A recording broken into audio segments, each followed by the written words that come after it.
আসসালামু আলাইকুম। আমি ধ্রুব কোথায় আছি তা আমার ভিডিও শুরুতেই বুঝতে পেরেছেন। জি, আপনারা ঠিকই ধরেছেন। আমি আছি বাংলাদেশ এবং ভারতের একটি সীমানা প্রান্তে।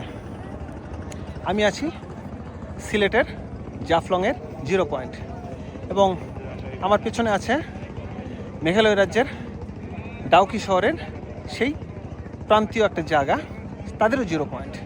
পিছনে দেখতে পাচ্ছেন ভারত এবং বাংলাদেশের পতাকা সম্বলিত একটা স্থান। এখানে ভারত এবং বাংলাদেশ মিলিত হয়েছে এবং আমি ধ্রুব আজকে বাংলাদেশের পক্ষ থেকে বাংলাদেশের শেষ প্রান্তে ভারতীয়দের শুভেচ্ছা জানানোর জন্য এই প্রান্তে এসে পৌঁছাইছি এবং আশা করছি ভারতীয়রাও আমাদেরকে শুভেচ্ছা জানাচ্ছেন। ধন্যবাদ। ভালো থাকবেন, সুস্থ থাকবেন এবং সুন্দর থাকবেন। আমি ধ্রুব আপাতত বিদায় নিচ্ছি ভারত বাংলাদেশের একটি প্রান্তীয় জায়গায় জাফলংয়ের 0 পয়েন্ট থেকে। আল্লাহ হাফেজ, আসসালামু আলাইকুম।